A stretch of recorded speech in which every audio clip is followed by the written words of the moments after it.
It was just another ordinary morning at Westfield High, a well-reputed school in Austin, Texas. The students bustled in the hallways, some huddled in groups chatting, others finishing last-minute assignments. But for Jacob Miller, the day started with an uneasy feeling. Jacob was different from the other students. While most of them came from families of doctors, lawyers, and business owners, he was the grandson of a farmer. His hands bore the roughness of morning chores before school. His boots still carried the faint scent of soil. He was a boy of few words, but his silence often invited mockery. As Jacob entered the classroom, he noticed the scornful glance of Ms. Whitmore, his history teacher. She was a woman of high expectations, rigid discipline, and an air of superiority that made even the most confident students shrink under her gaze. The lesson began, but Jacob found himself struggling to keep up. His exhaustion from waking up at dawn to tend to the farm animals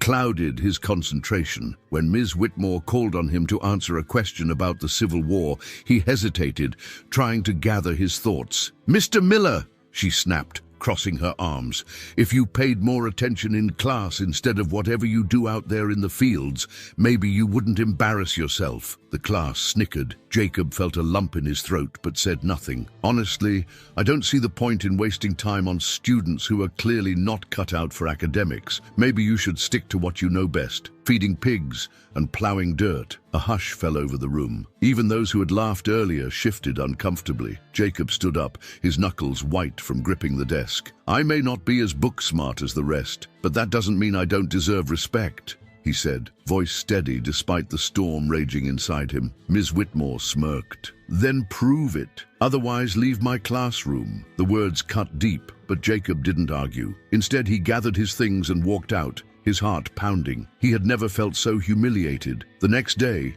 as the morning sun cast golden hues over the school, an unusual commotion stirred the students. The rhythmic thud of helicopter blades echoed across the sky. Teachers and students rushed outside, their eyes widening in disbelief as a sleek black helicopter descended onto the school's football field. Out stepped a tall, commanding figure in a tailored suit, James Miller, Jacob's grandfather, a man whose name was known across Texas, not just for his sprawling farmland, but for his vast agribusiness empire. He had revolutionized sustainable farming, supplying organic produce to top restaurants and major grocery chains across the country. Jacob followed behind him, his posture straighter, his face unreadable. As they entered the school, a stunned silence settled over the crowd. Even Ms. Whitmore, who had never been easily rattled, looked visibly unsettled. "I understand there was an issue with my grandson in your class yesterday,"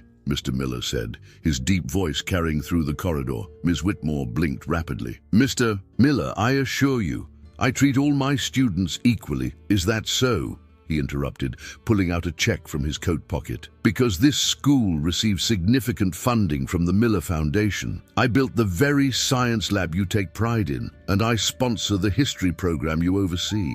Yet you saw fit to humiliate my grandson over his background." The color drained from Ms. Whitmore's face. "I raised Jacob to understand that hard work is honorable," he continued, his eyes never leaving hers. "Maybe you should educate yourself on that instead of looking down on those who put food on your table." Murmurs rippled through the crowd. Jacob, who had remained quiet until now, stepped forward. "I don't need special treatment," he said. "I just want to be treated with respect, the same as anyone else." Ms. Whitmore nodded stiffly, unable to meet his eyes. "I understand. I apologize, Jacob." A satisfied smile tugged at Mr. Miller's lips. "Good, because respect isn't given based on wealth or status. It's earned through integrity and hard work, and my grandson has both." The students erupted into cheers, many giving Jacob nods of admiration. From that day forward, Jacob walked through the school halls with his head held high, not because of his grandfather's influence, but because he had shown everyone that dignity was not measured by books or bank accounts, but by the way one carried themselves in the face of adversity. And as for Ms. Whitmore, she never underestimated another student again. If you made it this far, comment "respect first" down below. And don't forget to subscribe for more incredible stories. Olivia always felt awful after eating. Fatigue, headaches and a strange feeling in her body. She never imagined the culprit was unstable blood sugar. By the time she found out, she was already at risk for something worse. But before it was too late, she discovered a natural solution that changed her life. If this sounds familiar, check the pinned comment now.